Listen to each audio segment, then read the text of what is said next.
Pardon.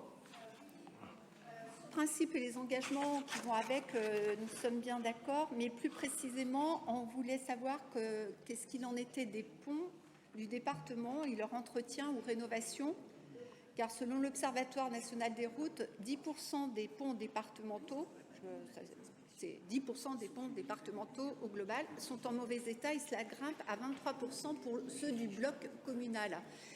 Et puis, pour rappel, dans la délibération du budget primitif 2022, on avait les ponts qui étaient mentionnés ainsi. Gestionnaire d'un patrimoine comportant 1500 ponts et environ 1000 murs de soutènement, le conseil départemental de la Côte d'Or doit entretenir son patrimoine afin de faciliter la mobilité des Côte-d'Oriens, l'efficience, etc., etc. Et les principaux ouvrages sur lesquels il vous est proposé d'intervenir en 2022 sont les suivants. Donc, il y a un ouvrage enjambant la Saône sur le territoire de la commune de Trugny. Il y a des travaux, des changements de tablier. Je vous renvoie à cette délibération. Donc, ça veut dire qu'il y avait déjà une première... voilà, des premières actions ou pas, ou des actions déjà engagées, mais du coup, cette question de l'entretien des ponts a émergé de façon dramatique, on le sait, et le rapport du Sénat de 2019 sur cette question pointe justement certaines aberrations comme celle qui consiste à ne pas prendre en compte les dépenses d'entretien de ces ouvrages en investissement, sans compter la baisse des dépenses pour la voirie de 30% dans la période 2013-2017, et du coup, on en voit les effets aujourd'hui.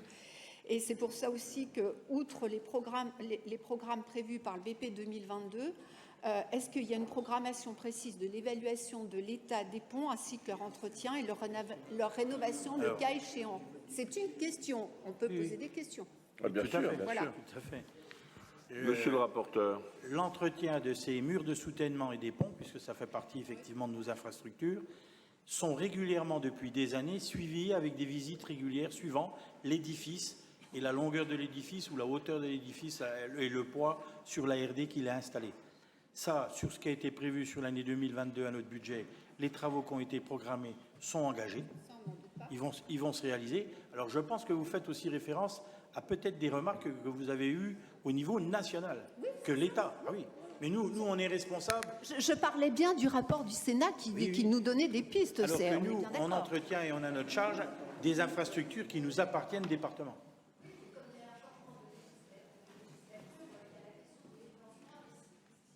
Mais on le voit depuis plusieurs années, ça ne fait qu'augmenter pour répondre effectivement à l'entretien de ces infrastructures.